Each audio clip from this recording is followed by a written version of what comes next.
Guys, welcome back to my channel. അപ്പോൾ ഇന്നൊരു അടിപൊളി അയലക്കറിയാണ് നമ്മളിവിടെ ഉണ്ടാക്കാൻ പോകുന്നത്. അപ്പോൾ ഈ റെസിപ്പി ഞാൻ യൂട്യൂബിൽ കണ്ടാട്ടോ, എനിക്ക് ചാനലിൻ്റെ പേര് ഓർമ്മയില്ല.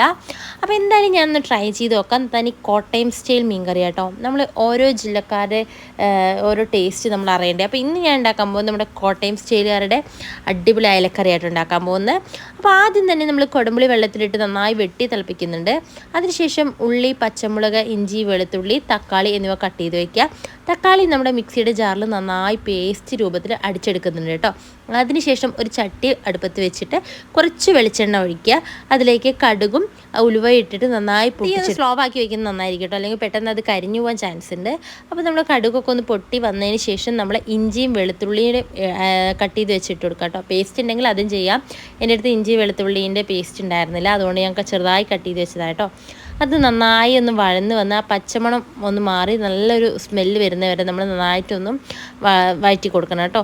അതിനുശേഷം നമ്മൾ കട്ട് ചെയ്ത് വെച്ച പച്ചമുളക് ഒരു 3-4 മതി കേട്ടോ. എരിവ് അനുസരിച്ചിട്ട് ഓരോരുത്തർക്ക് ചിലപ്പോൾ എരിവ് കൂടുതൽ ഇഷ്ടമുള്ളവർക്ക് കൂടുതലിടാം. എനിക്ക് കുറച്ച് എരിവ് കമ്മി ആയതുകൊണ്ട് ഞാൻ 3-4 പച്ചമുളക് എടുത്തിട്ടുണ്ടായിരുന്നുള്ളൂ. അതിന് എരിവില്ലാത്ത പച്ചമുളക് കേട്ടോ. അതുപോലെ തന്നെ ഉള്ളി എടുത്തിട്ടുണ്ട്. നമ്മൾ ഉള്ളി കട്ട് ചെയ്ത് വെച്ച് ഉള്ളി ഒന്ന് ജസ്റ്റ് ഒന്ന് വഴറ്റി കൊടുക്കുന്നുണ്ട്. ചെറുള്ളിയാണ് ശരിക്കും വേണ്ടത്, എൻ്റെ അടുത്ത് ചെറുള്ളി ഉണ്ടായിരുന്നില്ല, അതുകൊണ്ടാണ് ഞാൻ വലിയ ഉള്ളി എടുത്തത്. നമ്മുടെ ഉള്ളി ഒന്ന് വന്നതിന് ശേഷം നമ്മൾ മസാലകൾ ഇതിലേക്ക് ആഡ് ചെയ്യാം കേട്ടോ. മഞ്ഞൾപ്പൊടി ഇട്ട് കൊടുക്കുക, മുളക് പൊടി, കാശ്മീർ ചില്ലി, നോർമൽ മുളക് പൊടി ഞാനിതിൽ ഇട്ട് കൊടുക്കുന്നുണ്ട് കേട്ടോ. അതിനുശേഷം കുറച്ച് മല്ലിപ്പൊടി ഇട്ട് കൊടുക്കുന്നുണ്ട്. അതെല്ലാം കൂടി കുറച്ച് ഉപ്പും കൂടി ഇട്ടിട്ട് നന്നായിട്ട് നമ്മൾ ഒന്ന് വഴറ്റി കൊടുക്കുക കേട്ടോ. അതിനുശേഷം നമ്മുടെ മിക്സിയുടെ ജാറിൽ നമ്മൾ അടിച്ചു വെച്ച തക്കാളിയില്ലേ അതും ഇതിലേക്ക് ആഡ് ചെയ്ത് കൊടുക്കുക. എന്നിട്ട് നന്നായിട്ടൊന്ന് ഇളക്കി കൊടുക്കുക കേട്ടോ. അതിനുശേഷം നമ്മൾ പുളി തിളപ്പിച്ച വെള്ളം കൂടി ഇതിലേക്ക് ആഡ് ചെയ്ത് കൊടുക്കുന്നുണ്ട്. ഞാൻ ഇത് പുളി ഒഴിവാക്കിയിട്ട് പുളീൻ്റെ വെള്ളം മാത്രമാണ് ഞാൻ ഇതിലേക്ക് ആഡ് ചെയ്ത് കൊടുക്കുന്നത് കേട്ടോ. അതൊന്ന് നന്നായിട്ട് വെട്ടി തിളയ്ക്കുന്ന വരെ നമ്മളൊന്ന് വെയിറ്റ് ചെയ്യുക. വെട്ടി തിളച്ചതിന് ശേഷം നമ്മൾ ക്ലീൻ ആക്കി വെച്ച അയലിട്ട് കൊടുക്കുക കേട്ടോ. ഉപ്പ് നമ്മൾ പാകത്തിന് നോക്കിയിട്ട് ഇതിൽ ആഡ് ചെയ്ത് കൊടുക്കണം.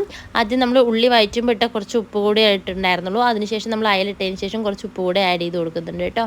എന്നിട്ട് നന്നായിട്ട് മീനൊന്ന് നല്ല തിളയ്ക്കുന്ന വരെ നമ്മൾ ജസ്റ്റ് ഒന്ന് മൂടി വെച്ച് കൊടുക്കുന്നുണ്ട്. ഞാനിപ്പോൾ എടുത്തിരിക്കുന്ന അയലാന്ന് വെച്ചാൽ ഒരു 8-9 അയലായിട്ടുണ്ടായിരുന്നുള്ളൂ.